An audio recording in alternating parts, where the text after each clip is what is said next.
ಬೆಂಗಳೂರಿಗೆ ಬಂದಿಳಿದ ಶಾಸಕ ಶ್ರೀಮಂತ ಪಾಟೀಲ್ ಮಾಧ್ಯಮಗಳಿಗೆ ಯಾವುದೇ ಪ್ರತಿಕ್ರಿಯೆ ನೀಡದೆ ಹೋಗಿದ್ದಾರೆ. ಆರಂಭದಲ್ಲಿ ಅವರು ಬಂದಾಗ ಆರಂಭದ ಹಂತದಲ್ಲಿ ಏನೂ ಮಾತನಾಡಿಲ್ಲ. ರಮೇಶ್ ಜಾರಕಿಹೊಳಿ ಬಣ ಸೇರ್ತಾರಾ ಇತ್ಯಾದಿ ಸಾಕಷ್ಟು ಪ್ರಶ್ನೆಗಳು ಈಗ ಹುಟ್ಟುಕೊಂಡಿದೆ. ಆದರೆ ಆರಂಭದ ಹಂತದಲ್ಲಿ ಅವರು ಯಾವುದೇ ಉತ್ತರವನ್ನ ಕೊಟ್ಟಿರಲಿಲ್ಲ. ಕಾಂಗ್ರೆಸ್ಗೆ ಕೈ ಕೊಡ್ತಾರಾ ಕಾಗವಾಡ ಕ್ಷೇತ್ರದ ಶಾಸಕ ಅನ್ನುವಂಥ ಪ್ರಶ್ನೆ ಕೂಡ ಈಗ ಮೂಡ್ತಾ ಇದೆ. ಬಂಡಾಯ ತಂಡವನ್ನ ಸೇರಿಕೊಳ್ತಾರ ಕಾಗವಾಡದ ಕೈ ಶಾಸಕ ಅನ್ನುವಂತಹ ಒಂದು ಅನುಮಾನಗಳು ಈಗ ದಟ್ಟವಾಗ್ತಾ ಇದೆ. ನಂತರ ಮಾತನಾಡಿದ್ರು ಶ್ರೀಮಂತ್ ಪಾಟೀಲ್. ಅದಾದ ಬಂದ ನಂತರ ಈ ಕಡೆ ನಾನು ಯಾವುದೇ ಕಾರಣಕ್ಕೂ ರಾಜೀನಾಮೆ ಕೊಡೋದಿಲ್ಲ ಅಂತ ಹೇಳಿದ್ರು. ರಮೇಶ್ ಅವರ ರಾಜೀನಾಮೆಗೂ ನನಗೂ ಸಂಬಂಧ ಇಲ್ಲ ಅನ್ನುವಂಥ ಹೇಳಿಕೆಯನ್ನು ಕೂಡ ಕೊಟ್ಟರು ಶ್ರೀಮಂತ್ ಪಾಟೀಲ್. ನಾನು ಬಂದಿದ್ದು DCM ಮತ್ತು ಸಚಿವ DK ಶಿವಕುಮಾರ್ ಭೇಟಿಗೆ. ನೀರಾವರಿ ಯೋಜನೆಗಳ ವಿಚಾರಕ್ಕೆ ಚರ್ಚೆ ಮಾಡಲು ನಾನು ಬಂದಿದ್ದೇನೆ. ರಮೇಶ್ ಜಾರಕಿಹೊಳಿ ರಾಜೀನಾಮೆ ವಿಚಾರ ನನಗೆ ಗೊತ್ತಿಲ್ಲ. ಪರಂ DKಶಿ ಭೇಟಿ ನಂತರ ಶ್ರೀಮಂತ್ ಪಾಟೀಲ್ ಈ ರೀತಿಯಾಗಿ ಹೇಳಿಕೆಯನ್ನು ಕೊಟ್ಟಿದ್ದಾರೆ. ಆರಂಭದಲ್ಲಿ ಯಾವುದೇ ಪ್ರತಿಕ್ರಿಯೆ ಕೊಡದೆ ನುಣುಚಿಕೊಂಡಿದ್ದಂತಹ ಶ್ರೀಮಂತ ಪಾಟೀಲ್ ಬಳಿಕ ಮಾತನಾಡಿದ್ರು. DKಶಿ ಮತ್ತು ಪರಮೇಶ್ವರ್ ಭೇಟಿಯ ಬಳಿಕ ಮಾತನಾಡಿದ್ರು. ರಾಜೀನಾಮೆಗೂ ನನಗೂ ಯಾವುದೇ ರೀತಿಯ ಸಂಬಂಧ ಇಲ್ಲ. ನಾನು ರಾಜೀನಾಮೆ ಕೊಡೋದಿಲ್ಲ.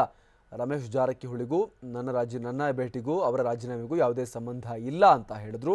ನಾನು ನನ್ನ ಕ್ಷೇತ್ರದ ಸಮಸ್ಯೆಗಳ ಬಗ್ಗೆ, ನೀರಾವರಿ ಯೋಜನೆಗಳ ಬಗ್ಗೆ ಚರ್ಚೆ ಮಾಡೋಕ್ಕೆ ಬಂದಿದ್ದೆ. DCM ಪರಮೇಶ್ವರ್ ಹಾಗೂ ಸಚಿವ DK ಶಿವಕುಮಾರ್ ಭೇಟಿಗೆ ನಾನು ಬಂದಿದ್ದೆ ಅನ್ನುವಂಥ ಮಾತನ್ನ ಪರಂ DK ಭೇಟಿಯ ಬಳಿಕ ಶ್ರೀಮಂತ್ ಪಾಟೀಲ್ ಹೇಳಿದ್ದಾರೆ. ಮತ್ತಷ್ಟು ಮಾಹಿತಿ ನಮ್ಮ ಪ್ರತಿನಿಧಿ ಪ್ರಸನ್ನ ನೀಡುತ್ತಾರೆ. ಪ್ರಸನ್ನ, ಇದೀಗ ಶ್ರೀಮಂತ್ ಪಾಟೀಲ್ ನಡೆ ಸಾಕಷ್ಟು ಅನುಮಾನಕ್ಕೆ ಕಾರಣ ಆಗ್ತಾ ಇತ್ತು. ಅವರು ಆರಂಭದಲ್ಲಿ ಯಾವುದೇ ಪ್ರತಿಕ್ರಿಯೆ ಕೊಟ್ಟಿರಲಿಲ್ಲ. ಅದಾದ ನಂತರ ಸಚಿವ DKಶಿ ಮತ್ತು ಪರಂ ಭೇಟಿಯ ಬಳಿಕ ಅವರು ಹೇಳಿಕೆಯನ್ನು ಕೊಟ್ಟಿದ್ದಾರೆ. ಈಗ ರಾಜೀನಾಮೆಗೂ ನನಗೂ ಯಾವುದೇ ರೀತಿ ಸಂಬಂಧ ಇಲ್ಲ, ನನ್ನ ಭೇಟಿ ಉದ್ದೇಶ ಈ ಥರ ಅಂತ ಹೇಳಿಕೆಯನ್ನು ಕೊಟ್ಟಿದ್ದಾರೆ. ಈಗ ಪ್ರಸನ್ನ, ಕ್ಲಿಯರಾ ಅಥವಾ ಇನ್ನೂ ಅನುಮಾನ ಇದೆಯಾ ಅವ್ರ ವಿಚಾರಕ್ಕೆ ಸಂಬಂಧಪಟ್ಟ ಹಾಗೆ ಅಂತ?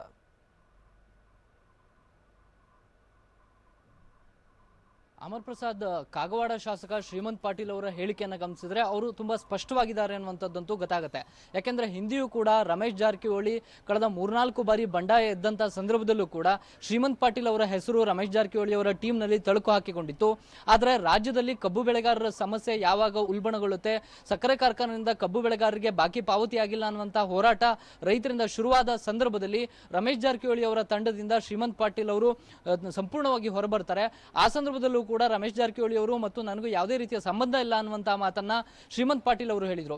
ಆದ್ರೆ ಇವತ್ತು ರಮೇಶ್ ಜಾರಕಿಹೊಳಿ ಅವರು ರಾಜೀನಾಮೆ ಕೊಡ್ತೀನಿ ಮತ್ತು ಶಾಸಕರು ಬೆಂಬಲ ತನಗಿದೆ ಅನ್ನುವಂತ ಮಾತನ್ನ ಹೇಳಿದ ಸಂದರ್ಭದಲ್ಲೇ ಬೆಳಗಾವಿಯಿಂದ ಶ್ರೀಮಂತ್ ಪಾಟೀಲ್ ಮತ್ತು ಜಮಖಂಡಿ ಶಾಸಕ ಆನಂದ್ ನ್ಯಾಮಗೌಡ ಬೆಂಗಳೂರಿಗೆ ಹೊರಟಂತದ್ದು ಸಾಕಷ್ಟು ಅನುಮಾನಕ್ಕೆ ಕಾರಣವಾಗಿತ್ತು.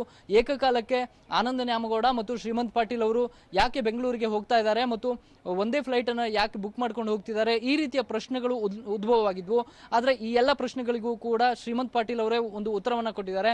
ನೇರವಾಗಿ ಕೆಂಪೇಗೌಡ ಅಂತಾರಾಷ್ಟ್ರೀಯ ವಿಮಾನ ನಿಲ್ದಾಣಕ್ಕೆ ಬಂದಿಳಿದಂತ ಶ್ರೀಮಂತ್ ಪಾಟೀಲ್ ಮತ್ತು ಆನಂದ್ ನ್ಯಾಮಗೌಡ ಸದಾಶಿವನಗರದ DK ಶಿವಕುಮಾರ್ ಅವರ ನಿವಾಸಕ್ಕೆ ಭೇಟಿ ನೀಡಿ ಮಾತುಕತೆಯನ್ನು ನಡೆಸಿದ್ದಾರೆ.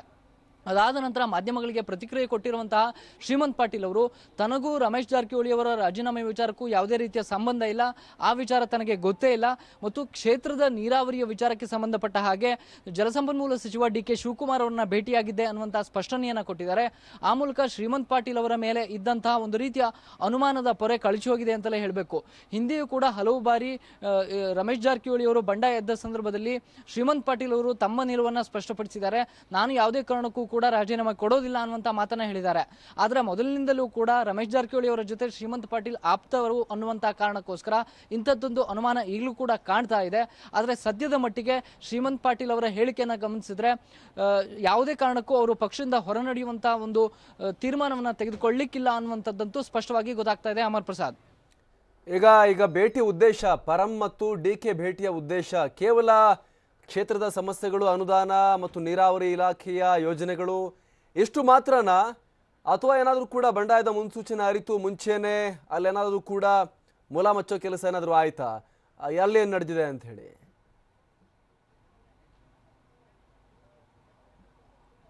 ಅಮರ್ ಪ್ರಸಾದ್, ಬೆಳಗಾವಿ, ಬಿಜಾಪುರ, ಬಾಗಲಕೋಟೆ ಮತ್ತು ಬಳ್ಳಾರಿ ಭಾಗದ ಶಾಸಕರು ಈ ಸಂದರ್ಭವನ್ನ, ಬಂಡಾಯದ ಸಂದರ್ಭವನ್ನ ಹೇಗೆ ಬಳಸಿಕೊಳ್ತಾರೆ ಅನ್ನುವಂಥದ್ದಕ್ಕೆ ಹಿಂದಿನ ಸಾಕಷ್ಟು ಘಟನೆಗಳು ನಮಗೆ ಸಾಕ್ಷಿಯನ್ನ ಕೊಟ್ಟಿದ್ದಾವೆ.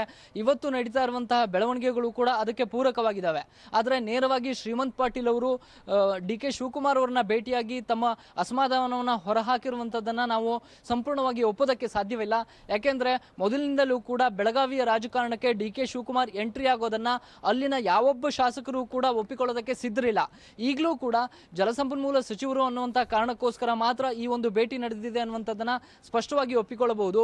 ಅಂದ್ರೆ ಡಿ ಕೆ ಶಿವಕುಮಾರ್ ಹೋಗಿ ಅಲ್ಲಿನ ಬೆಳಗಾವಿಯ ರಾಜಕಾರಣವನ್ನ ಆಟ ಆಡ್ತೀನಿ ಅನ್ನುವಂಥದ್ದಕ್ಕೆ ಅಲ್ಲಿನ ಯಾವೊಬ್ಬ ಶಾಸಕರು ಕೂಡ ಅವಕಾಶವನ್ನ ಕೊಡೋದಿಲ್ಲ. ಹೀಗಾಗಿ ಶ್ರೀಮಂತ್ ಪಾಟೀಲ್ ಅವರ ನಿಲುವು ಕೂಡ ಈ ವಿಚಾರದಲ್ಲಿ ಸ್ಪಷ್ಟ ಇದೆ.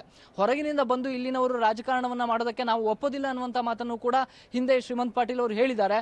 ಹೀಗಾಗಿ ಡಿ ಕೆ ಶಿವಕುಮಾರ್ ಅವರನ್ನ ಭೇಟಿಯಾಗಿ ಅಸಮಾಧಾನವನ್ನ ಹೊರಹಾಕಿದ್ದಾರೆ ಅನ್ನುವಂಥದ್ದನ್ನ ಒಪ್ಪಿಕೊಳ್ಳೋದಕ್ಕೆ ಸಾಧ್ಯವಿಲ್ಲ.